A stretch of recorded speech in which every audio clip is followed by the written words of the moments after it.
الرحيم نحمده ونصلي ونسلم على رسوله الكريم أما بعد فأعوذ بالله من الشيطان الرجيم بسم الله الرحمن الرحيم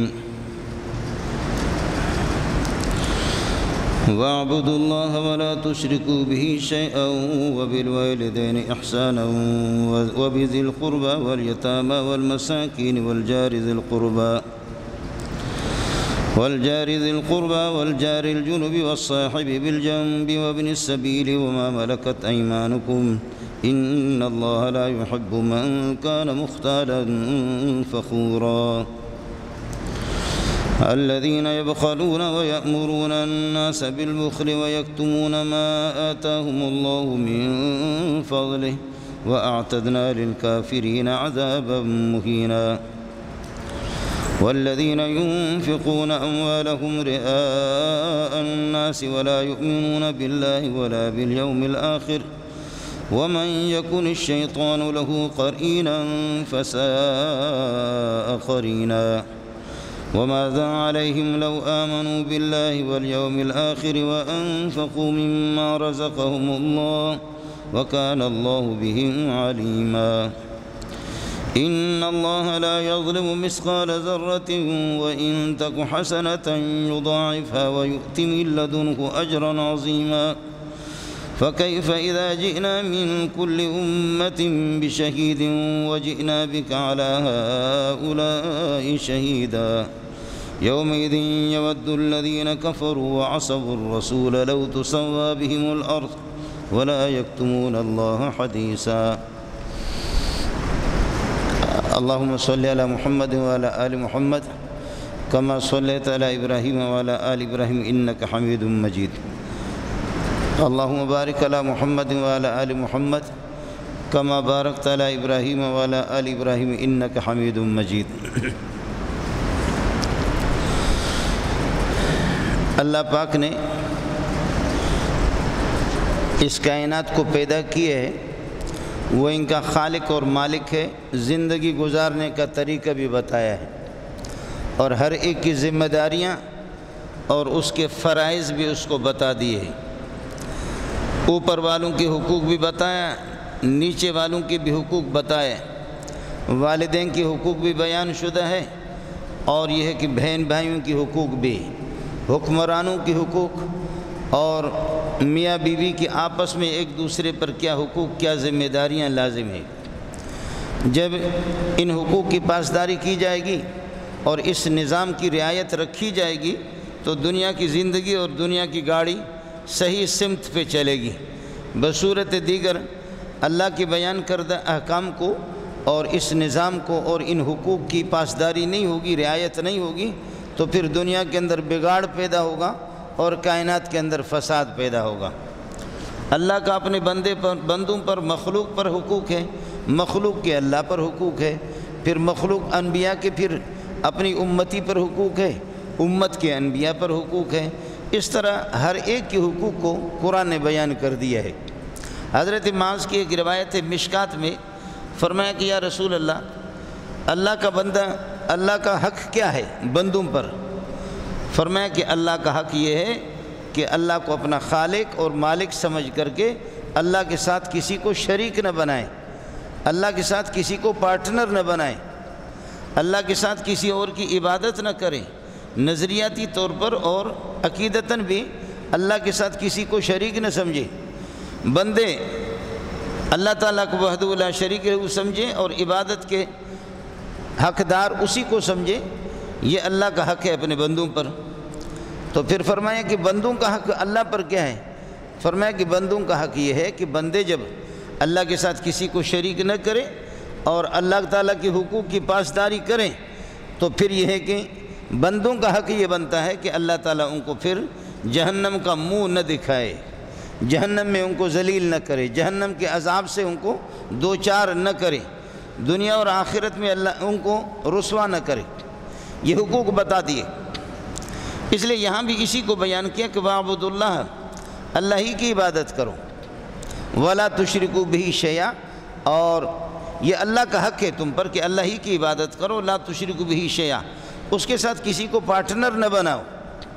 یعنی عجیب بات ہے، خود آپ اپنے ہاں دیکھ لے کہ اگر کوئی آدمی سرمایہ دار مالدار ہوتا ہے، اس کا ایک مزدور ہوتا ہے، وہ مزدور اس کا بندہ نہیں ہے، اس کا مخلوق نہیں ہے، اس کا پیدا کردہ نہیں ہے، مزدور ہے۔ یہ مزدور کو تنخواہیں بھی دیتا ہے اور اس کی ہر قسم کی یہ ہے کہ ضرورتوں کا لحاظ بھی رکھتا ہے، مشکلات کا لحاظ بھی رکھتا ہے، لیکن وہ مزدور اس قسم کا ہو، کھائے اس آقا کا، گائے کسی اور کا، اس بندے کو، اس سرمایہ دار کو کتنا غصہ ہوگا کہ بھئی تنخواہ میری، اجرت میری، اور اس کی ضرورتیں اور اس کی مشکلات کا لحاظ بھی میں کروں، سب کچھ میرا، لیکن تعریف کسی اور کی کرے۔ یہ کسی کو بھی برداشت نہیں ہوتا۔ میاں کو، شوہر کو کتنا غصہ آتا ہے اپنی بیوی پر کہ اس کی بیوی وہ کھائے تو شوہر کا، لیکن العیاذ باللہ وہ گن گائے کسی اور کا، اور اس کا رخ اور اس کی توجہ کسی اور طرف ہو جائے، شوہر کو غصہ آئے گا۔ حدیث میں آتا ہے کہ جیسے کہ العیاذ باللہ تم میں سے کسی کی حرم محترمہ بیوی کے ساتھ کوئی پارٹنر بنے، کون سا غیرت مند ہوگا؟ مسلمان کو چھوڑو، ہندو ہو، سکھ ہو، یہودی ہو، عیسائی ہو، بلکہ جانوروں تک، کبوتر کو یہ برداشت نہیں ہے کہ جس کبوتری کے ساتھ اس کی دوستی ہے اس میں کوئی اور پارٹنر بنے۔ جانوروں میں سے بہت سے نر جانور جو اس کے جفتی کا جو مادہ جانور ہے اس کو یہ برداشت نہیں ہوتا۔ آپ میں سے کس انسان کو، کس غیرت مند کو اس بات کا یہ ہے کہ احساس نہیں ہوگا؟ آپ کو کتنی تکلیف ہوگی؟ فرمایا کہ کیا تم میں سے کوئی اس کو پسند کرتا ہے کہ اس کی بیوی میں اور اس کی حرم محترم میں کوئی اور پارٹنر بنے، کوئی شریک بنے؟ یقیناً جواب یہی ہے کہ نہیں، یہ ہم میں سے کسی کو برداشت نہیں ہے۔ فرمایا کہ جب آپ کو برداشت نہیں ہے تو اللہ تعالیٰ اپنی عبادت میں اور اپنے وحدہ لا شریک ہونے میں اللہ کی صفات میں سے اگر آپ کسی صفت کے اندر غیر اللہ کو، اللہ کے غیر کو، اللہ کی مخلوق کو، کسی درخت کو، کسی گھوڑے کو، کسی پتھر کو، کسی بت کو اگر آپ شریک بنائیں گے تو جیسے تمہاری غیرت پر، بیوی پر تمہیں غیرت آتی ہے کہ اس کا تعلق کسی اور سے ناجائز تعلق ہو، اللہ کو اس سے بڑھ کر کے غیرت آتی ہے، اس سے بڑھ کر کے غصہ آتا ہے۔ یہاں ایک چیز آپ کو میں عجیب بتواتا ہوں، آپ حضرات اللہ کے لیے یہ غور کر کے دیکھ لو، جو لوگ غیر اللہ کے در پہ جاتے ہیں اور غیر اللہ سے حاجتیں مانگتے ہیں، بیٹا مانگتے ہیں، بیٹیاں مانگتے ہیں، اور غیر اللہ کے گن گاتے ہیں، اولاد دینے والا اللہ کی ذات ہے، اولاد اللہ دیتا ہے، لیکن وہ کسی بڑی ہستی کی طرف اس کی نسبت کرتے کہ ہمیں فلاں نے یہ بیٹا دے دیا، فلاں بزرگ نے، فلاں قبر نے، فلاں مزار نے، فلاں بت نے، فلاں مولوی نے، فلاں پیر صاحب نے۔ آپ ناراض نہ ہو، اس دنیا میں آپ رہ رہے ہیں، اس دنیا میں آپ خوب غور کر لیں اور آپ اپنی دانست کے مطابق پوری گت لگاؤ اس بندے کی جس نے اللہ کے ساتھ دوسروں کو شریک کیا۔ اس بندے کی غیرت کبھی بھی محفوظ نہیں ہوگی، اگر ہو گیا تو مولی منظور کے چہرے پر تھوکنا۔ یہ جو شرک ہے نا، شرک اس کی نحوست ایسی ہے کہ اللہ پاک کو اس پر کتنی غیرت آتی ہے، یہ بندہ یہیں دنیا کے اندر اس کی سزا بھگت لیتا ہے۔ آپ ٹھنڈے دل و دماغ سے کام لے لو، ٹھنڈے دل دماغ سے اپنے طور پر انکواری کرو، اپنے طور پر آپ تحقیق کرو، تفتیش کرو۔ جو لوگ اللہ کے ساتھ کسی کو شریک بناتے ہیں، کیا ان کی غیرتیں محفوظ ہیں؟ ان کی بیویاں، ان کی بیٹیاں، ان کی بہنیں محفوظ ہیں؟ نہیں ہوگا۔ آپ کو اگر اطلاع نہیں ملے گی تو وہ آپ کی کمزوری اور کوتاہی ہے۔ آپ کو اگر اطلاع نہیں ہو رہی ہے تو وہ آپ کی ہے کہ یوں سمجھیے کہ کیا ہے، آپ کی کمزوری ہے اور آپ کی تجسس کی کمی ہے، باقی ہوگا نہیں۔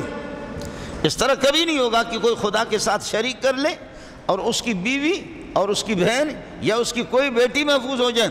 مشرک محفوظ نہیں رہے گا، جس نے اللہ کی وحدانیت کو، اللہ کی توحید کو جس نے چیلنج کر دیا اور توحید کے اندر جو تھوکا ہے تو اس کی غیرت کے اندر بھی اسی طریقہ پر تھوک پڑے گا، وہ محفوظ نہیں ہوگا۔ یہ ایک الگ مسئلہ ہے، اس کو اطلاع ہو یا نہ ہو۔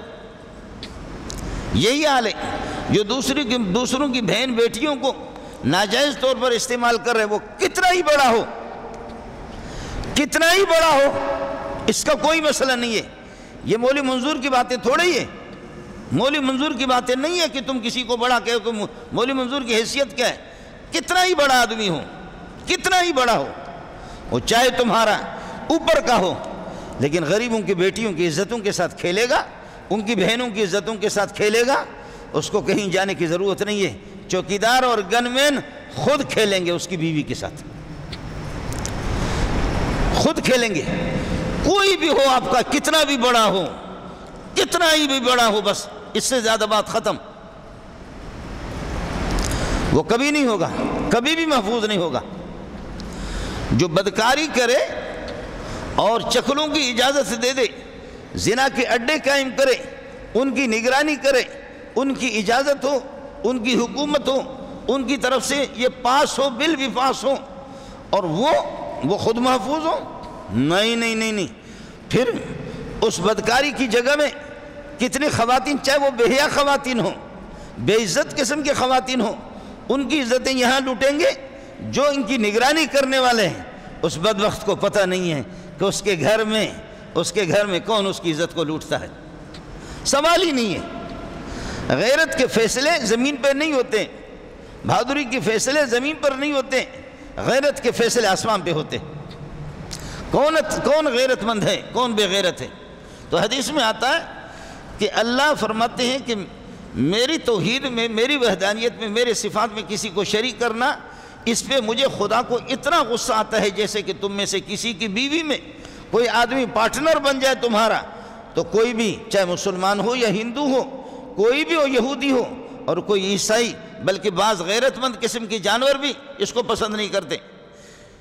اللہ کے حق تم پر لازم ہے, تمہارا حق اللہ پر لازم ہے. تم اللہ کے ساتھ شریک نہ بناؤ, تمہارا حق اللہ پر لازم ہے کہ جہنم کا منہ بھی دیکھنا تمہارے لیے حرام ہوگا. انشاءاللہ تمہیں اللہ تعالی جہنم سے تمہاری حفاظت فرمائیں گے. آپ اللہ کے حقوق کی پاسداری کریں. وَاعْبُدُوا اللَّهَ وَلَا تُشْرِكُوا بِهِ شَيْئًا وَبِالْوَالِدَيْنِ احْسَانًا. والدین کے ساتھ حسن سلوک کرو. اللہ نے تمہیں نطفے بے جان سے بنایا, اللہ نے نطفے بے جان سے تمہیں بنایا. تمہارا خالق وہی ہے, تمہارا مالک وہی ہے, تمہارا رازق وہی ہے, لیکن تمہارے ظاہری اسباب میں تم کہاں سے نکلے؟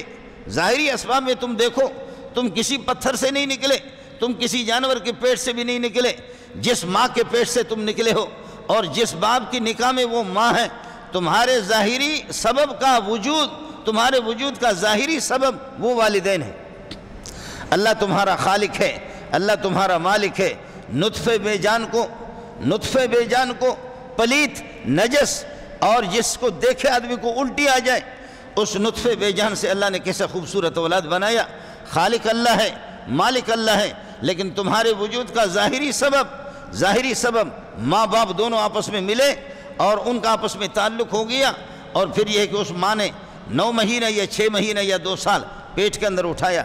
تمہارے وجود کا ظاہری سبب والدین ہے. اس لیے اللہ تعالیٰ نے اپنی توحید کے ساتھ اور اپنی وحدانیت کو جہاں بیان کیا, اس کے ساتھ والدین کے حقوق کو کہا. بچوں کو حکم دیا کہ تم اپنے والدین کی حقوق کی پاسداری کرو. آپ یہ دیکھیں, سبحان اللہ, آپ یہ دیکھیں کہ محمد رسول اللہ صلی اللہ علیہ وسلم, آپ کی والدہ, محدثین خود اس میں خاموش ہیں, آپ کی والدہ, آپ کے والدین وہ مسلمان تھے یا غیر اسلام پر ان کی موت آ گئی. محدثین اور علماء اس میں عاجز ہیں, علماء فیصلہ نہیں کر سکتے. آپ کی والدہ کا انتقال کس حال میں ہوا, والد کا کس حال میں, کس دین پر انتقال ہو گیا, یہ اپنی جگہ پر ہے. لیکن محمد رسول اللہ صلی اللہ علیہ وسلم, اللہ تعالیٰ آپ کو مکے کی زیارت کرے.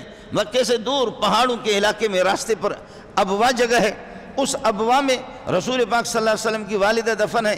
وہاں رسول پاک صلی اللہ علیہ وسلم جا کر کے اپنی والدہ کی قبر پر جا کر کے اس طرح ہو کر کے بیٹھتا تھا.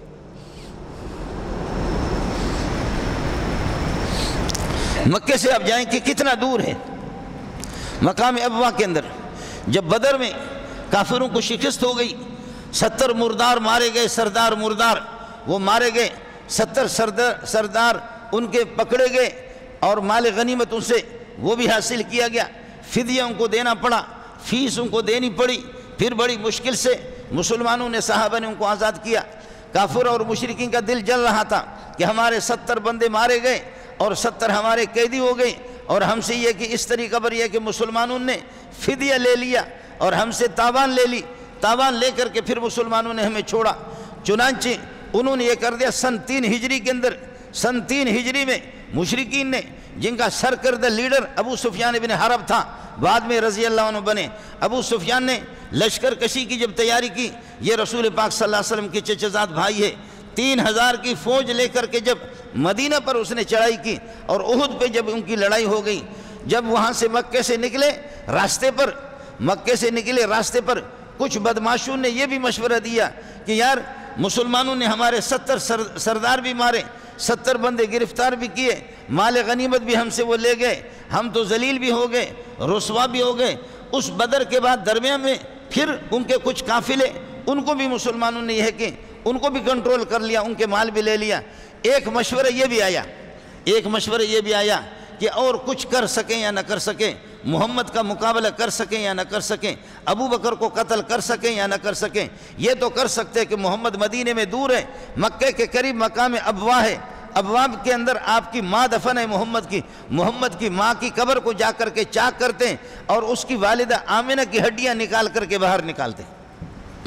یہ ایک مشورہ ہو گیا ان کا، یہ ایک مشورہ ہو گیا کہ یار اور تو کچھ نہیں کر سکتے، اتنا تو کر سکتے، محمد کی والدہ آمنہ بی بی کی ان کی ہڈیاں نکال کر کے ان کو باہر پھینک دے، اس کی قبر کو تو چاک کر سکتے۔ ابو سفیان کتنا بڑا لیڈر تھا، حضرت کے چچا زاد بھائی بھی تھے تو کافر، بڑا لیڈر ذہین آدمی تھا۔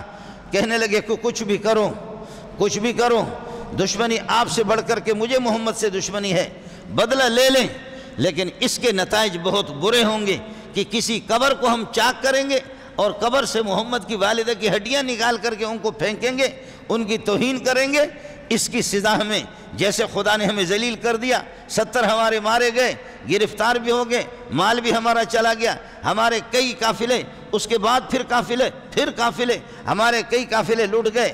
مسلمان اس کے شاید مسلمانوں کے خون جوش میں تو ہے، اس سے بڑھ کر کے اور جوش میں آئے گا کہ ان کی نبی کی والدہ کی ہڈیوں کو نکال کر کے ہم باہر پھینکیں۔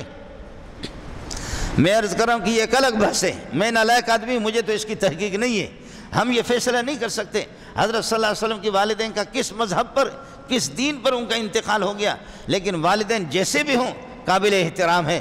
اور حضرت کا جانا، یہاں سے پیدل جانا مقام ابوا کے اندر، مکہ مدینہ کی گرمیاں، خاص طور پر مکے کی گرمیاں آپ کو احساس بھی ہے، آپ کا جانا مہینے میں، 15 دن میں، 20 دن میں دور مقام ابوا کے اندر جا کر کے، آپ کی والدہ مکے کی نہیں ہے، ابوا کی ہے، اس ابوا میں جا کر کے قبر پر اس طرح جا کر کے بیٹھنا۔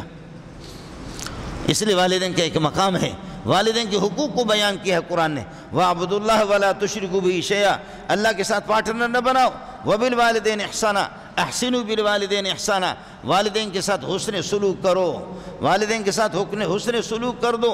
اگر ان میں سے کوئی تمہارے سامنے بوڑھا ہو جائے یا دونوں کے دونوں بوڑھے ہو جائیں، ان کو اف تک بھی نہ کرو، اور وہ تھوکے تو اس کو اپنے ہاتھ پر لے لو۔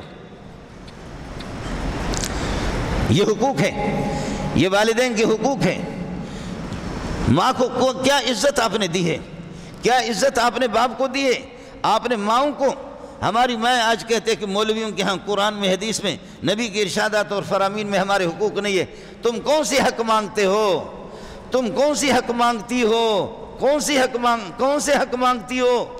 جو وہ کہہ رہا ہے، نبیوں کا سردار کہہ رہا ہے کہ ان الجنت تحت اقدام الامہات، جنت ماں کی جوتیوں کے نیچے، اس سے بڑھ کر کے کون سا حق ہو سکتا؟ اس سے بڑھ کر کے کون سا حق آپ کو چاہیے؟ یہ کس نے، تمہارے کس وزیر اعظم نے، کس صدر نے، اور کس لفنگے نے، کس بے دین نے، کس لامذہب نے، کس بدمعاش نے، کس بے غیرت نے تمہیں یہ حق دیا؟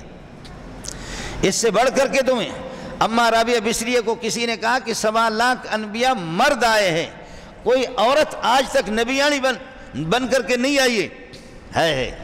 کیا اعتراض ہے؟ یہ مصلی بچھا دو، دیکھو نہیں۔ اماں رابعہ بصریہ کو کسی نے کہا کہ اماں جی 1.25 لاکھ انبیاء مرد آئے ہیں، کوئی خاتون نبیانی بن کر کے دنیا میں نہیں آئی، تو تمہاری عورتوں کی تو کوئی حیثیت ہی نہیں ہے۔ سوا لاکھ انبیاء مرد آئے، کوئی خاتون نبیانی بن کر کے نہیں آ گئی۔ اب ہوگا وہ اعتراض کرنے والا میری طرح ہوگا، ساتھی کوئی ملا ہوگا۔ اماں رابعہ بصریہ نے جو جواب دیا بڑا پیارا جواب دیا، کہا کہ بیٹا وہ جو آپ کہہ رہے ہیں نا کہ سوا لاکھ انبیاء مرد آئے ہیں، تو وہ سوا لاکھ انبیاء وہ کہاں سے آئے؟ وہ ہمارے پیٹ سے پیدا ہو گئے۔ کیا بات کرتے ہو بیٹا، کیا بات کرتے ہو؟ وہ سوا لاکھ انبیاء جو آئے وہ کہاں سے آئے ہیں؟ ان کو ہم نے جنم دیا، وہ ہمارے پیٹ سے پیدا ہو گئے۔ اور پھر تم بتاؤ کہ تم میں سے کسی کے استقبال کے لیے محمد رسول اللہ اس طرح کھڑا ہوا ہے؟ جب ہمیں نبی نے دیکھا تو دور سے محمد اپنی چادر بچھا کر کے، دور سے محمد رسول اللہ اپنی چادر بچھا کر کے رسول پاک صلی اللہ علیہ وسلم ایک بوڑھی خاتون کی ہاتھ پکڑ کر کے استقبال کے لیے نکل رہا، ہاتھ چوم کر کے لا کر کے اپنی چادر پہ بٹھا رہا۔ پوچھا جا رہا ہے کہ یہ بوڑھی اماں کون ہے؟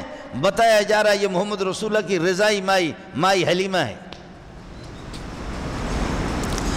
تو اماں رابعہ بصریہ نے کہا کہ آپ یہ کہتے ہیں کہ عورت کا کوئی مقام نہیں ہے، ہم نے نبیوں کو پیدا کیا، ہمارے پیٹ سے انبیاء پیدا ہو گئے، ہمارے استقبال کے لیے نبی کھڑا ہو گیا، ہمارے لیے نبی نے ہماری عزت اور فضیلت بیان کرتے ہوئے نبی نے یہ کہا ان الجنت تحت اقدام الامہات، جنت ماں کی قدموں کے نیچے۔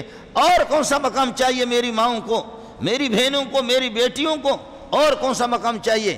اور اگر قرآن کا آپ مطالعہ کریں گے تو قرآن کہتا ہے حرمت علیکم امہاتکم، حرمت علیکم امہاتکم، ماں کو کہتے ہیں، اور کا معنی اصل اصل اصل اصل، وہ ابا بھی اصل ہے، امی بھی اصل ہے، لیکن اصل امی ہے۔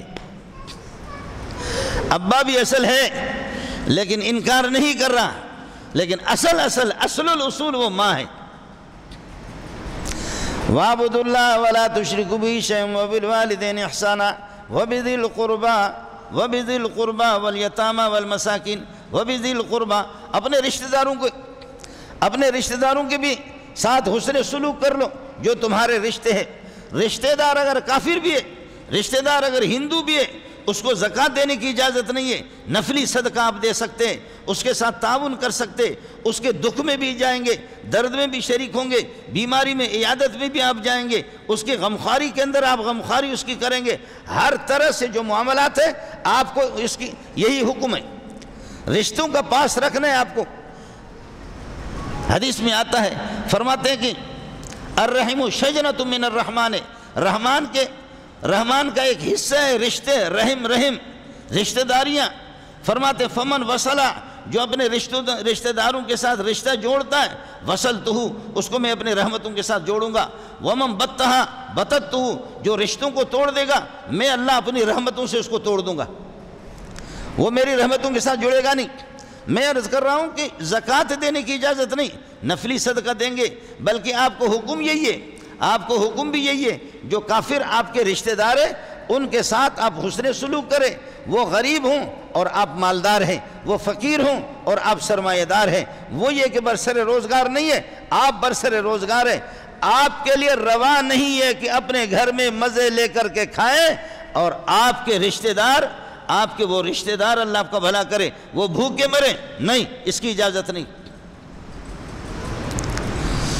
ہمارے ہندو برادری ہوں یا کوئی بھی ہوں، وہ اس کو نوٹ کر لیں کہ آپ یہ دیکھیں اسلامی حکومتوں میں یہی ہے، اس سے بڑھ کر کے کیا، اگر ایک ہندو بھی ہے، ہندو نے جس نے آپ کے ملک کی نیشنلٹی حاصل کی ہے، آپ کے ملک کے تحت رہ رہا ہے، آپ کے ملک کے قانون کو مان رہا ہے، اس ہندو کو اگر کوئی مسلمان قتل کرے گا، اس مسلمان کو ہندو کے مقابلے ہم قتل کریں گے، اس سے قصاص لیا جائے گا۔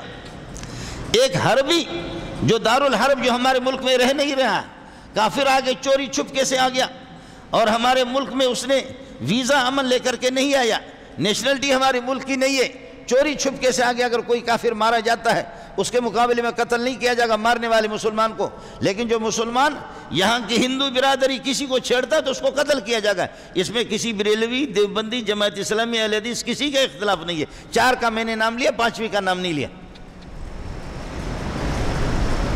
اس میں کسی کا اختلاف نہیں ہے۔ وَاعْبُدُوا اللَّهَ وَلَا تُشْرِكُوا بِهِ شَيْئًا وَبِالْوَالِدَيْنِ إِحْسَانًا وَبِذِي الْقُرْبَى، اور اپنے رشتہ دار، میرے نبی فرماتے صلی اللہ علیہ وسلم، فرمایا کہ پڑوسی اور رشتہ دار، آگے فرمایا وَبِذِي الْقُرْبَى وَالْجَارِ الْجُنُبِ وَالْجَارِ ذِي الْقُرْبَى وَالْجَارِ الْجُنُبِ وَالْجَارِ ذِي الْقُرْبَى، تمہارے پڑوسی جو قریب میں۔ اماں فرماتی ہے کہ یا رسول اللہ میرے پاس کبھی سالن ہے یا کوئی چیز ہے اور میں گفٹ کرنا چاہ رہی ہوں، کس کو دے دوں اپنے ہمسائیوں میں سے؟ فرمایا اِلَىٰ أَقْرَبِكَ بَابًا، جو آپ سے جس کا دروازہ قریب ہے اس کو دے دو، کسے باشد، وہ کوئی بھی ہو جو آپ کا پڑوسی ہے۔ پڑوسیوں کے بارے میں، حقوق کے بارے میں میرے نبی فرماتے ہیں کہ جبریل میرے پاس آئے، جبریل نے اتنی وصیتیں پڑوسیوں کے حقوق کے بارے میں مجھے کی، مجھے محمد کو اندیشہ ہو گیا کہ جیسے کہ آدمی بھائی اگر کوئی مر جاتے ہیں، والدین مر جائیں، بہن بھائی آپس میں میراث میں، پراپرٹی میں وراثت اور ترکت تقسیم کرتے ہیں، فرمایا کہ پڑوسیوں کے حقوق کے بارے میں جبریل نے اتنی وصیت کی، مجھے محمد کو اندیشہ ہو گیا کہ پڑوسیوں کو شاید وہ ہمارے میراث میں پڑوسی کو بھی شریک قرار دیں گے۔ جبریل اللہ تعالیٰ شریک قرار دیں گے، جبریل کو یہ حکم دیں گے۔ یہ حقوق ہے جی، یہ حقوق ہے۔ وَالْجَارِ ذِي الْقُرْبَى وَالْجَارِ الْجُنُبِ، آپ کے پڑوسی جو آپ کے رشتہ دار ہیں، پھر اس میں اگر آپ اس کے ساتھ احسان کریں گے، ایک آپ کا رشتہ دار ہے، رشتے کا ثواب الگ ملے گا، پڑوسی ہونے کا ثواب الگ ملے گا، مسلمان ہے پھر اس کا ثواب آپ کو ملے، ٹرپل ثواب آپ کو ملیں گے، ٹرپل ثواب آپ کو ملیں گے۔ رشتہ دار ہے آپ کا لیکن وہ مسلمان نہیں ہے، آپ سے قریب ہے، آپ کا رشتہ دار ہے، تو آپ کے پڑوسی قریب بھی ہے اور آپ کا رشتہ دار بھی ہے، ڈبل ثواب آپ کو ملے گا۔ مسلمان ہے تو ٹرپل ثواب آپ کو ملے گا، اور آپ اس کو نفلی صدقہ دیں گے، دے سکتے ہیں، دینا بھی چاہیے۔ زکوٰۃ نہیں دیں گے، زکوٰۃ کا مصرف وہ مسلمان ہے۔ وَالْجَارِ ذِي الْقُرْبَى وَالْجَارِ الْجُنُبِ، اور آپ کے پڑوسی، وہ قریبی پڑوسی، رشتہ دار آپ کا وہ زیادہ حقدار ہے، اور وہ پڑوسی آپ کا جو آپ سے دور ہے، آپ سے رشتے کے اعتبار سے دور ہے یا اس کا گھر دور ہے، اس کا بھی آپ پر حق ہے۔ اگر قرب و جوار والے پڑوسی آپ کے وہ زیادہ حقدار نہیں ہے، اللہ نے ان کو غنی بنا دیا ہے، ان کو اللہ نے مالدار بنا دیا، وہ آپ کے تعاون کے محتاج نہیں ہے، تو پھر دور کے پڑوسی چاہے وہ مسلمان ہوں یا آپ کے رشتہ دار ہوں یا جو بھی ہوں ان کے ساتھ۔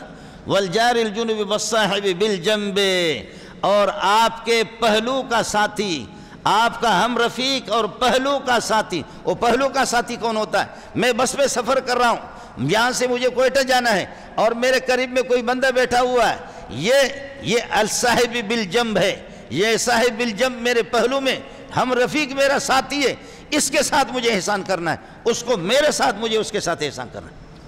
یہ قرآن سنا رہا ہوں آپ کو، اخبار جنگ نہیں ہے۔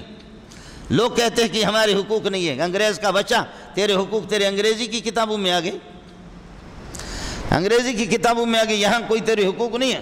وَالْجَارِ الْجُنُبِ وَالصَّاحِبِ بِالْجَنبِ، اور آپ کے پہلو کا ساتھی، آپ کا ہم رفیق ساتھی، وہ آپ کے بس میں آپ کے ساتھ سفر کر رہا ہے، اس کے بھی حقوق ہے، اس کے ساتھ بھی آپ برتاؤ کریں گے۔ وَابْنِ السَّبِيلِ، اور مسافر، وہ مسافر اللہ آپ کا بھلا کرے۔ ایک یہ ہے کہ آپ سفر کر رہے ہیں، مسافر سفر کے دوران کسی سے آپ کی ملاقات ہو گئی، اس کے ساتھ بھی آپ کو احسان کرنا ہے، اس کے ساتھ حسن سلوک کرنا، اس کے ساتھ اخلاق کا برتاؤ کرنا ہے، اس کے ساتھ ہمدردی آپ کو کرنا ہے۔ سفر کے دوران آپ سے ملاقات ہو گئی۔ دوسرا یہ کہ نہیں، آپ یہاں پر ٹھہرے ہوئے کراچی میں، کوئی مسافر آپ کے گھر پہ آ گیا تو فرمایا کہ 3 دن تو اس میں آپ اس کی مسافری کریں گے، 3 دن تو میزبانی کریں گے، 1 دن تو تکلف کریں گے، باقی اس کو رکھنا ہے۔ اس کے بعد بھی اگر آپ رکھیں گے تو بہت ہی اچھا، لیکن مہمان کو خود میرے نبی نے ہدایت کی ہے کہ آپ ایک جگہ جا کر کے بیٹھ نہ جائیں، میزبانوں کے لیے، علاقہ والوں کے لیے کہیں پریشانی کا باعث تو نہ بنے۔ من کان یؤمن باللہ والیوم الآخر، من کان یؤمن باللہ والیوم الآخر فلیکرم ضیفہ، جس کا اللہ اور آخرت پر اگر ایمان ہو، وہ اپنے یہ کہ مہمان کی قدردانی کرے، مہمان کی خدمت کرے، مہمان کے ساتھ حسن سلوک کرے، مہمان کے ساتھ حسن سلوک کرے۔ یاد رکھنا کراچی والوں ایک چیز آپ کو اور بھی بتا دیتا ہوں، اب پتہ نہیں کہ کیا ہے، کراچی کے مولویوں سے یہ نعمت کب چھن جائے مجھے اس کا علم نہیں ہے۔ کراچی میں دھڑا دھڑ خیبر پختون کے طلبہ، پنجاب کے طلبہ، بلوچستان کے طلبہ، ایران کے طلبہ، اب تو حکومت نے منع کر دیں، یہ طلبہ ابن السبیل کے اندر داخل ہے، یہ مسافر ہے۔ آپ کل آ جاؤ، جمعے کو چھٹی ہوتی ہے، ہمارے یہاں انتظام نہیں ہے، کل آ جاؤ، پرسوں آ جاؤ، ترسوں آ جاؤ، تمہاری آنکھیں 4 ہو جائیں گے، ادھر ہی آ جاؤ، اس بلڈنگ میں آ جاؤ، ادھر آ جاؤ، 2 آنکھیں نہیں رہیں گے، 4 ہو جائیں گے۔ تم دیکھ لو کہ یہ یاجوج ماجوج اتنی بڑی مخلوق یہ کہاں سے آ گئی ہے۔ ان کو نمازوں میں آپ کل سے آ کر کے دیکھ لو، پرسوں سے آ کر کے، جمعے کو تو چھٹی ہوتی ہے، آپ آ کر کے دیکھ لو کہ آپ کے کس کالج میں اس طرح ہوتا ہے، آپ کے کس یونیورسٹی میں اس طریقہ پر ہوتا ہے، آپ آ کر کے تو دیکھ لو۔ یہ ابن السبیل مسافر ہے، سفر کے دوران کسی سے ملاقات ہوتی، اس کے ساتھ بھی اخلاق کا برتاؤ کرنا ہے، اس کے ساتھ بھی ہمدردی کرنی ہے۔ آپ کا کوئی مہمان بن کر کے آ جائے، میں عرض کر رہا ہوں کہ کراچی کے مدارس جو ہزاروں لاکھوں کے تعداد میں جو طلبہ ہیں، یہ سب آپ کے مہمان ہیں۔ وَابْنِ السَّبِيلِ وَمَا مَلَكَتْ أَيْمَانُكُمْ، اور تمہارے لونڈیاں اور تمہارے غلام، ان کے ساتھ حسن سلوک کرو۔ حضرت ابو ذر غفاری کو بخاری میں حدیث آتی ہے، ابو ذر غفاری کو حضرت معرور کہتا ہے، یار ابو ذر یہ کیا مسئلہ ہے؟ ابو ذر تمہارے کپڑے، جو کپڑے جس رنگ کے، جس کپڑے سے جو کپڑا تمہارے غلام کے بدن پر بھی وہی کپڑا ہے۔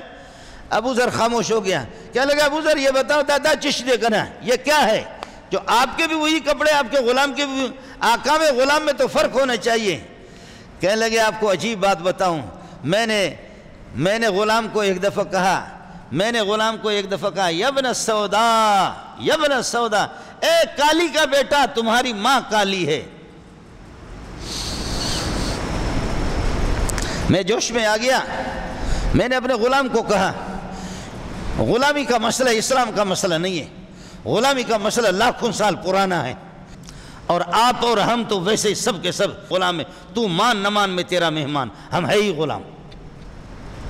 غلاموں کے ساتھ ایسا سلوک، لونڈیوں کے ساتھ ایسا سلوک نہیں ہوا جو میرے ساتھ اور آپ کے ساتھ ہو رہا ہے، اس سے برا سلوک ہو رہا ہے۔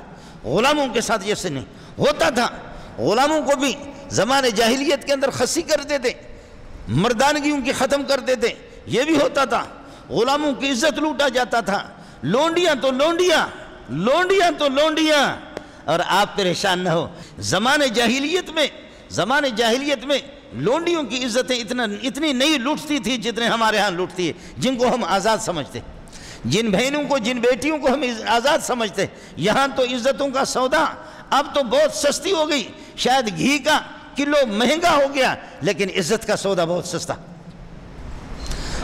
ہو گیا۔ جی معاف کیجئے گا، میرا نبی قربان جاؤ محمد تجھ پہ صلی اللہ علیہ وسلم جب یہاں سے جا رہا ہے آخری مرحلہ الوفات میں، فرماتے میں تمہیں کیا وصیت کر دوں، الصلاۃ وما ملکت ایمانکم، الصلاۃ وما ملکت ایمانکم، الصلاۃ وما ملکت ایمانکم، نمازوں کو چھوڑنا نہیں۔ نماز جان والی نماز ہو، نماز انسان کو سب کچھ راستے پر لگا دیتی ہے، جان والی نماز، میری اور آپ کی لنگڑی لوڑی نمازیں شکر ہے، یہ بھی غنیمت ہے الحمدللہ، میں یہ نہیں کہتا آپ کو اس نماز کو چھوڑ دو، ہماری لنگڑی لوڑی نمازیں ہیں، لیکن جو اصل نماز ہو وہ نماز انسان کی زندگی کو بدل دیتی ہے، جو نماز محمد رسول اللہ کے طریقے کے مطابق ہو۔ الصلاۃ، میں محمد تمہیں وصیت کرتا ہوں نمازوں کا اہتمام کرنا، وما ملکت ایمانکم، اپنی لونڈیوں پر ظلم نہ کرنا، لونڈیوں پر ظلم نہ کرنا۔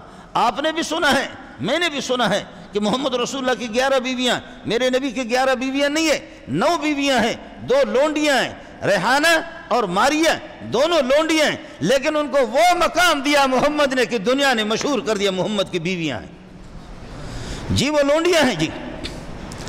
آپ کے بجائے وقت نکاح میں جو رہی ہے وہ 9 بیویاں رہی ہے، 2 لونڈیاں تھیں ماریہ اور ریحانہ، لیکن مقام یہ دیا، عزت یہ دی اور حیثیت ان کو یہ دی کہ دنیا نے مشہور کر دیا کہ محمد رسول اللہ صلی اللہ علیہ وسلم کی 11 بیویاں ہیں۔ الصلاۃ وما ملکت ایمانکم، الصلاۃ وما ملکت ایمانکم، سبحان اللہ۔ غلاموں کے بارے میں فرمایا، جس نے اگر کسی غلام کی مردانگی ختم کر دی، ہم بدلے میں اس کی مردانگی ختم کریں گے۔ کسی نے غلام کے کان کاٹا، میں محمد اس کے کان کاٹ دوں گا۔ کسی نے غلام کے ناک کاٹا، میں محمد اس کے ناک کاٹوں گا۔ میرے محمد تجھ پہ قربان جاؤ، میرے ماں باپ تجھ پہ قربان جاؤ، اور کیا چاہیے؟ ہم آزاد ہیں، لیکن یہ مقام آپ کو بھی حاصل نہیں ہے، مولوی منظور کو بھی حاصل نہیں ہے، مولوی منظور کے طلباء کو بھی حاصل نہیں ہے، یہ مقام، یہ عزت، یہ فضیلت، یہ درجہ، یہ مقام، یہ کسی آزاد کو بھی حاصل نہیں ہے۔ تیری حیثیت، میری حیثیت اس ملک میں کیا ہے، تجھے بھی پتہ ہے، مجھے بھی پتہ ہے۔ تیری حیثیت کیا ہے، میری حیثیت کیا ہے؟ ہم غریبوں کے کتنے قتل ہوتے ہیں، غریبوں کے کتنے قتل ہوتے ہیں جی، جس کی لاٹھی اسی کی بھینس جی۔ اندھیر نگری چوپٹ راجا، اندھیر نگری چوپٹ راجا، چوپٹ راجا، چوپٹ راجا ہے۔ کیا حیثیت ہے؟ الصلاۃ وما ملکت ایمانکم، نمازوں کو چھوڑنا نہیں، وما ملکت ایمانکم، اپنی لونڈیوں کا خیال کر لینا، اللہ واسطے لونڈیوں کا خیال کر لینا، لونڈیوں پر ظلم نہیں کرنا۔ اور اس کو قرآن نے کہا دنیا کا بے غیرت انسان ہے۔ یہ غیرت مندوں کا کلام ہے، یہ غیرت مند کا کلام ہے۔ اس نے اس کا تذکرہ کر دیا، کہا کہ دنیا میں ایسا بے غیرت کوئی بھی نہیں گزرا۔ وَلَا تُكْرِهُوا فَتَيَاتِكُمْ عَلَى الْبِغَاءِ إِنْ أَرَدْنَا تَحَصُّنًا لِتَبْتَغُوا عَرَضَ الْحَيَاةِ الدُّنْيَا وَلَا تُكْرِهُوا فَتَيَاتِكُمْ عَلَى الْبِغَاءِ إِنْ أَرَدْنَا تَحَصُّنًا لِتَبْتَغُوا عَرَضَ الْحَيَاةِ الدُّنْيَا۔ سردار تھا عبداللہ بن ابی، جس کو کہتے 300 لونڈیاں رکھی، کرائے پر رکھی تھی۔ اس قسم کے بغیرت بھی اپنے آپ کو بڑے سمجھتے ہیں، اور قرآن نے خوب ذکر کر دیا۔ وَلَا تُكْرِهُوا فَتَيَاتِكُمْ عَلَى الْبِغَاءِ إِنْ أَرَدْنَا تَحَصُّنًا لِتَبْتَغُوا عَرَضَ الْحَيَاةِ الدُّنْيَا۔ دنیا کی ساز و سامان کمانے کے لیے تمہیں شرم آنی چاہیے کہ تم لونڈیوں کو اس طرح بدکاری پر، زنا پر ان کو آمادہ کرتے ہو اور ان کو مجبور کرتے ہو۔ میرے نبی نے اس کی اجازت نہیں دی۔ الصلاۃ وما ملکت ایمانکم، عورتوں کے بارے میں فرمایا واستوصوا بالنساء خیرا، میں محمد اس دنیا سے جا رہا ہوں صلی اللہ علیہ وسلم، واستوصوا بالنساء خیرا۔ عورتیں کمزور قسم کی مخلوق ہوتی ہے، عورتوں پر ظلم نہیں کرنا، ظلم نہیں کرنا۔ پٹھان اور بلوچ تو کہتے ہیں کہ جی بیوی جو ہے نا وہ دائیں پاؤں کا جوتا بھی نہیں ہے، بائیں پاؤں کا جوتا ہے، اگر فٹ آ گیا سبحان اللہ، فٹ نہیں ہے پھینک دو باہر۔ جی ہاں، عورتوں کو جس انداز میں ہم لوگ پٹائی کرتے ہیں نا، جس انداز میں نے عرض کیا کہ ہمارے ہاں مشہور یہی ہے کہ بیوی وہ بائیں پاؤں کی جوتی ہے، فٹ آ گئی سبحان اللہ، اور اگر فٹ نہیں ہے تو باہر کر کے پھینک دو اس کو۔ میرا نبی فرماتے میں اس دنیا سے جا رہا ہوں، واستوصوا بالنساء خیرا، عورتوں کے ساتھ اچھا معاملہ کر لینا، ان کے ساتھ نیک برتاؤ کرنا، بہتر قسم کا برتاؤ کرنا۔ عورتوں کے ساتھ ایک بندے کو آپ نے فرمایا کہ تمہیں شرم آنی چاہیے، تضربها ثم تزاجرها، تضربها ثم تزاجرها، تم اس کے دن کو پٹائی کرتے ہو، جانور کی طرح اس کی پٹائی کرتے ہو، ثم تزاجرها، اور رات کو اس کے ساتھ ہم بستری کرتے ہو۔ اپنے یہ کہ اپنی گرمائش اور اپنی بڑھاس یہ سب کچھ اپنے یہ کہ جنسی خواہش کا نشانہ بنا کر کے رات کو پھر یہ کہ اس کے ساتھ ہم بستری، دن کو تم اس کی پٹائی کرو۔ ہماری ماؤں کو، ہماری بہنوں کو، ہماری بیٹیوں کو یہ حق کس نے دیا ہے؟ یہ محمد نے دیا، یہ اللہ نے دی۔ جاتے ہی اس دنیا سے جب جا رہا ہے، وما ملکت وابن السبیل ہے، مسافروں کا خیال کرنا۔ کوئی اپنے ملک سے، غریب ملک سے باہر نکلا ہے، اس کو پتہ نہیں ہے کہ کہاں ٹھہر جاؤں، کس جگہ پر ٹھہر جاؤں، اس کو یہ احساس نہ ہونے دیں، اس کو یہ احساس نہ ہونے دیں کہ وہ پردیسی ہے۔ اس کو وہ آپ کے گھر پہ آ جائے تو پھر وہ کوئی کسی کے گھر پہ آ گیا، کہا کیسے آ گئے؟ کہنے لگے بھائی مسلمان ہوں یار، مسافر ہوں، آپ کے گھر پہ آیا ہوں، مسافر ہوں، تھکا ہوا ہوں، غریب، کہ صبح سے بلکہ 2 دن سے بھوکا ہوں، تھکا ہوا ہوں۔ تو میں نے کہا کہ آپ اللہ کے بندے ہیں، اب آپ کے گھر پہ کسی نے آپ کی تعریف کی ہے، تو میں نے کہا آپ بھی اللہ کے بندے، میں بھی اللہ کا بندہ، یہ گھر یہ سارے اللہ کے ہیں، اللہ کے گھر پہ آیا ہوں، تیرے گھر پہ آیا ہوں، اللہ کے گھر پہ آیا ہوں۔ کہا اچھا اچھا اچھا ٹھیک ہے، تھوڑا سا بیٹھ جاؤ۔ اس کو پانی پلایا، پانی پلانے کے بعد کہنے لگے میرے ساتھ چلو، چلا کر کے اس کو وہاں سے اٹھایا، اٹھا کر کے لے جا کر کے مسجد میں کہا ادھر بیٹھو، تمہیں کسی نے غلط بتایا کہ وہ اللہ کا گھر ہے، وہ اللہ کا گھر نہیں، وہ میرا اللہ کا گھر، یہ مسجد ہے، کسی نے روٹی دے دی، میں نہیں، اس کا ذمہ دار نہیں۔ آپ کو کسی نے غلط گائیڈ کیا ہے، کہا کہ جی اللہ کا گھر ہے، اللہ کا گھر تو وہ ہے، وہ مسجد ہے، ادھر ہی جاؤ، ہم آپ کو روٹی دے دیں، اپنے پاس آپ کو ٹھہرائیں، یہ ہم سے ہوتا ہی نہیں۔ الصلاۃ وما ملکت ایمانکم، نمازوں کا اہتمام کر لینا، نمازوں کا اہتمام کرنا، اور وما ملکت ایمانکم، اپنے لونڈیوں کا خیال رکھ لینا، غلاموں کا خیال کر لینا، غلاموں کا خیال کر لینا کہ غلاموں کو اس طریقہ پر ان کے ساتھ ظلم بھی نہیں کرنا۔ سبحان اللہ سبحان اللہ، کسی ذمی کافر کے ساتھ تم نے معاہدہ کر لیا، اس کو نیشنلٹی دے دی، اس کو پناہ دے دی اپنے ملک میں، پھر کس کر کے اس کے مال کو لوٹ رہے، کس کر کے اس کی عزت کو آپ یہ ہے کہ استعمال کر رہے۔ میرے نبی نے ایسے سخت ارشادات اس بارے میں فرمائی ہے کہ سبحان اللہ۔ حضرت عمر ابن عبدالعزیز آ گئے. انصاف والا آدمی وہی ہوتا ہے، لوگوں کے حقوق پہچان لے. عمر ابن عبدالعزیز جیسے حکومت میں آ گئے، بنو امیہ نے خوب مال جمع کیا تھا. بنو امیہ کی حکومتیں رہی، انہوں نے خوب مال جمع کیا. حضرت کے اپنے گھر پہ بیوی کے ہار ہے، زیورات ہے. اللہ عمر ابن عبدالعزیز آیا، وہ ساری کی ساری دولتیں فرمائی یہ مسلمانوں کی لوٹی ہوئی دولتیں ہیں، یہ لوٹی ہوئی دولتیں ہیں. مجھے پتہ ہے اب میں خلیفہ بنا ہوں، یہ دولتیں میرے پاس نہیں رہیں گے. وہ سارا کا سارا بیت المال میں انہوں نے وقف کر دی، سارا کا سارا بیت المال میں انہوں نے واپس کر دیا. اور تو اور ہے، بیوی کو کہا کہ یہ زیورات دے دو، مجھے پتہ ہے کہ یہ کس طریقے پر یہ ہار دے دو، یہ زیورات دے دو. عمر ابن عبدالعزیز جانتا ہے کہ یہ تمہارے خاندان کے، یہ اصل کمائی کے نہیں ہیں، یہ بنو امیہ کی جو حکومتیں رہی، یہ ناجائز یہ زیورات واپس کر مجھے دے دیں. ان کو بیت المال میں داخل کر دی. عید کے موقع پر بھی آپ کے پاس بھی پہننے کے لیے نئے جوڑے کے کپڑے بھی نہیں ہیں. یہ عمر ابن عبدالعزیز اور میں نے آپ سے عرض کر دیا، ملک کو اس طرح مالا مال کر دیا، ملک کو اس طرح آباد کر دیا، اس طرح مالا مال کر دیا، ملک کو ایسے مالا مال کر لیا. کہا کہ اب لوگ کسی کو زکوٰۃ لینے کی اجازت بھی نہیں، لوگ خوب مالدار ہو گئے. اور کہنے غریب بھی نہیں رہا. کہنے لگے اب اگر تمہاری گندم بچ جائے تو اس گندم کو پھر یہ کہ ادھر ادھر نہیں، دائیں بائیں اپنے جو راستوں پر پہاڑوں کے قریب یہ گندم پھینکا کرو. ہمارے پرندے یہیں دانہ چن کر کے ہمارے ملک میں رہیں. کہیں ایسا نہ ہو کہ ان پہاڑوں سے پرندے اڑ کر کے آگے جائیں، کافروں کے ملک میں جائیں اور کافر یہ کہہ دیں مسلمانوں کے پرندے بھی بھوکے. نہیں، ہمارا کوئی پرندہ بھی نہ جائے. اپنے پرندوں کو، اپنے کتوں کو، اپنے جانوروں کو بھی کھلاؤ، ان کو بے نیاز کر دو. ہمارا پرندہ بھی کسی کافر کے در پہ نہ جائے. کیا ذہن ہے جی، کیا ذہن ہے. اس لیے ایسے واقعات کو جب انگریز پڑھتا ہے تو وہ بھی قلم پھینکتا ہے. انگریز پڑھتا ہے تو انگریز بھی یہ ہے کہ اپنا سر پکڑ کر کے ماتم کر کے بیٹھ جاتا ہے کہ کیا مسلمانوں کا انصاف رہا ہے. ہندوستان میں ایک بڑی زمین پر بڑی پراپرٹی تھی، بڑی جائیداد تھی، اس پر ہو گئی لڑائی، اختلاف ہو گیا، مسلمانوں نے قبضہ کیا. مسلمان اس پر مدرسہ بنا رہے تھے، مسلمان اس پر اللہ کا بھلا کر خانقاہ بنا رہے تھے، اس پر مسجد بنا رہے تھے. جگہ تھی ہندوؤں کی پارٹی بڑی مضبوط قسم کی پارٹی تھی، بہت سرمایہ دار قسم کے بڑے ہندو تھے، ادھر مسلمان بھی مضبوط تھے. آخر کار لڑائی ہوئی، کورٹ میں مسئلہ چلا گیا. گورے کا برطانیہ میں آپ کو پتہ بھی ہے، یہ ہندوستان پاکستان سب برطانیہ کی حکومت تھی، ایک زمانہ برطانیہ کا تسلط رہا. کورٹ میں جب یہ ہے کہ مسئلہ چلا گیا، گورے کے پاس چلا گیا. گورے نے کہا یہ مذہبی معاملات ہے، میں اس میں فیصلہ نہیں کرتا. مسلمانوں، ہندوؤں کو تمہیں سنبھالوں گا، لیکن تم بتاؤ تمہیں کسی اپنے مسلمان پیشوا پر، کسی رہبر پر تمہیں اعتماد ہے؟ انہوں نے کہا جی ہاں ہمیں اعتماد ہے. کہا کس پر اعتماد ہے؟ جس مولوی پر تمہیں اعتماد ہے، ہم اس مولوی کے پاس، میں جج یہاں سے فیصلہ لکھ کر کے منتقل کرتا ہوں اس مولوی کے پاس.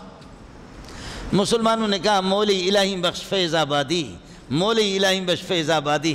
ہندوؤں نے کہا سبحان اللہ ہمیں بھی قبول ہے. واہ، ہندو بھی کہتے ہیں کہ جی ٹھیک، ہمارے کسی ہندو پنڈت کے پاس فیصلے نہیں لے جائیں گے، فیصلہ جائے مسلمانوں کے پاس چلا جائے. فیصلہ چلا گیا مولانا الہی بخش فیض آبادی کے پاس.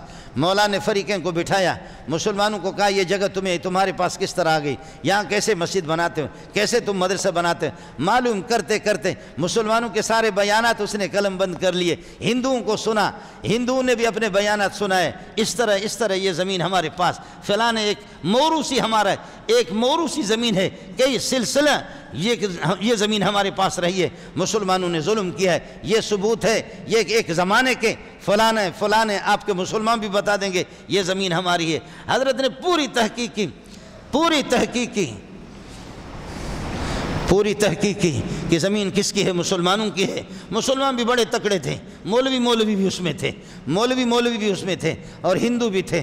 لیکن حضرت نے جب تحقیق کرنے کے بعد حضرت نے فرمایا مسلمانوں تمہارے لیے بھیک مانگوں گا، میں الہی بخش فیض آبادی تمہارے لیے بھیک مانگوں گا، مسجد کا انتظام بھی ہو جائے گا، مدرسے کا بھی انتظام ہو جائے گا، لیکن یہ جگہ تمہاری نہیں ہے، میں الہی بخش یہ فیصلہ نہیں کر سکتا، یہ زمین تمہیں نہیں دے سکتا، یہ زمین ہندوؤں کے ہے۔ ہندو معمولی ہندو نہیں تھے، بڑے بڑے ان کے بڑے یہ کہ بڑے بڑے پوپ قسم کے ان کے لوگ تھے، اور بڑے یہ کہ سرمایہ دار بھی تھے، بڑے ان کے رہبر تھے۔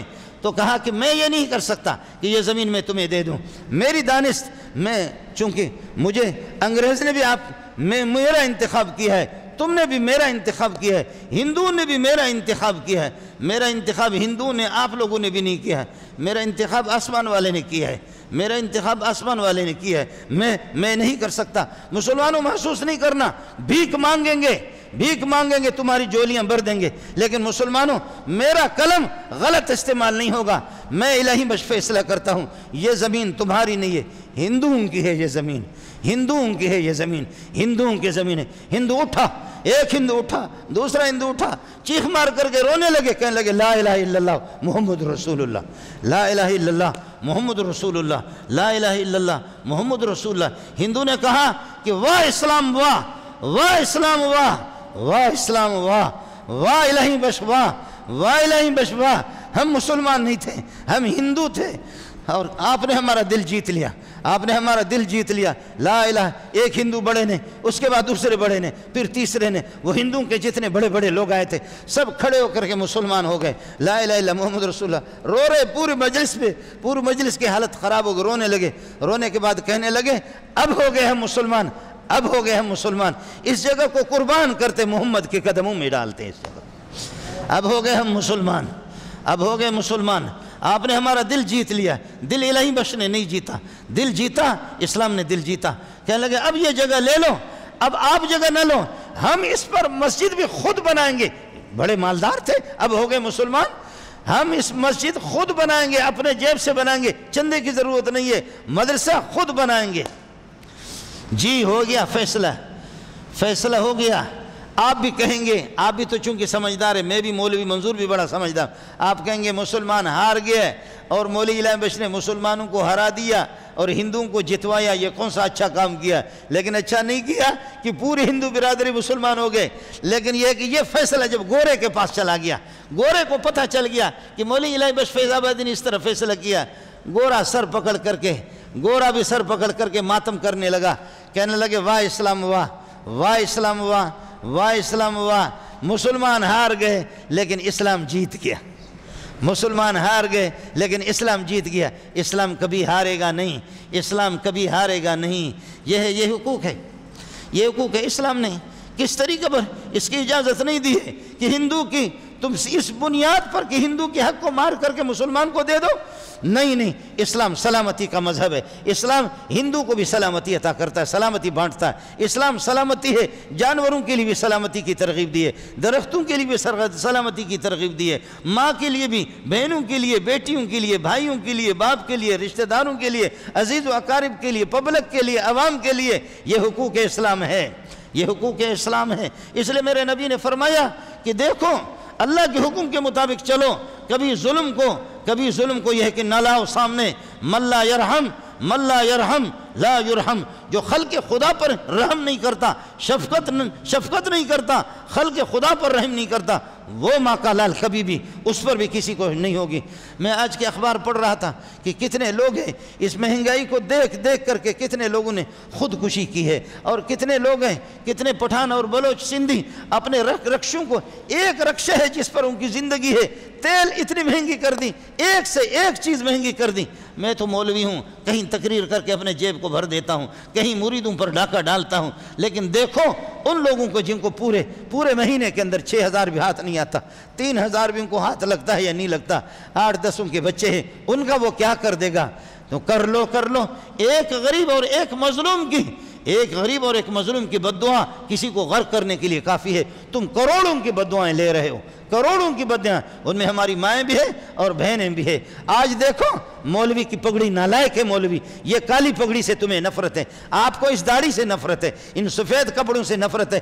تھوکتا ہوں تمہارے اس تعلیم پر۔ دیکھ لو آج جا کر کے، آج اس ملا کو جا کر کے دیکھ لو، یہ ملا آج وہ پٹھان کی خاتون، کداور بوڑھی خاتون، سامنے اس کی سبزیاں رکھی ہوئی ہے، سبزیاں اور اسی طریقے پر آلو، یہ چیزیں بیچ رہی ہے۔ وہ میری حیا والی ماں، وہ ماں اس طریقے پر برقع میں، پٹھانوں کے آپ نے دیکھا ہے، عربوں کے بڑے بڑے برقعے، اماں جی اپنی مجبوری میں سبزیاں بیچ رہی ہے، اور آ کر کے وہاں سے طالبان کا ایک وزیر گزرتا ہے۔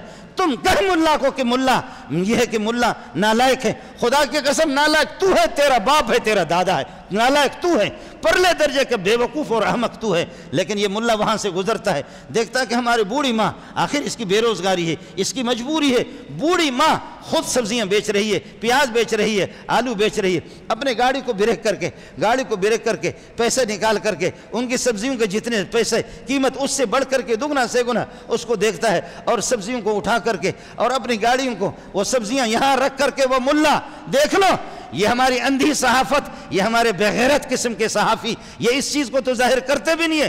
دیکھ لو کہ وہ خود یہاں وہ وزیر، یہاں اللہ آپ کا بھلا کرے، اس کی یہ ہے کہ پیاز اور اس کے آلو اٹھا کر کے وہ کہتا ہے اماں جی میرے ساتھ چل، اماں جی میرے ساتھ چل، اماں اب امریکہ نہیں رہا، اب روس نہیں رہا، اب تیرے بیٹے طالبان آ گئے، اماں جی مہینے میں آپ کی کتنی کمائی ہوتی ہے، اس سے بڑھ کر کے دگنا سے گنا تیرا بیٹا تجھے گھر پہ پہنچائے گا۔ میری ماں اب ہم امریکی نہیں ہے، یہ کالی پگڑی ہماری امریکہ نہیں ہے، یہ داڑھی امریکہ کے نہیں ہے، وہ بغیرت جب تھے تو تھے، لیکن اماں تو اپنے گھر پہ رہ، جتنی تیری کمائی ہے اس سے بڑھ کر کے آپ کو دے دیں گے، اس سے بڑھ کر کے۔ اور وہ وزیر دیکھ لو، اے بدبختو کچھ تو شرم تو کرو، ڈوب مرنا چاہیے تمہیں۔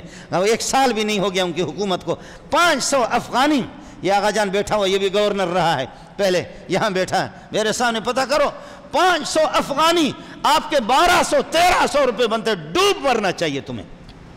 آپ کے 1500 کے لگ بھگ، اور 1 روپے ان پر قرضہ نہیں ہے، 1 روپے بھی قرضہ بھی نہیں ہے، اور یہاں تو ہماری ماں اور بہنوں اور بیٹیوں کی عزتیں بھی لوٹ رہی ہے، لیکن پھر بھی روٹی فراہم۔ یا اللہ ہمیں ایک دوسرے کے حقوق کے پاس رکھنے کی توفیق عطا فرما دے، ایک دوسرے کے مقام کو پہچان لے، عوام کی اذیت سے ہمیں بچا دے، عوام کو جس طرح ہم نے ان کی زندگیوں کو تلخ اور اجیرم بنا دی ہے، یا اللہ ہمارے حکمرانوں کے ہوش عطا فرما دے۔ بخدا میں بھی لوگوں سے ملتا ہوں، لوگ خدا کی قسم خون کے آنسو رو رہے ہوتے ہیں، لوگوں کا برا حال ہے، ربا ہمارے حالت پر رحم فرما دے، ربا ہمارے حالت پر رحم فرما دے۔ وآخر دعوانا الحمدللہ۔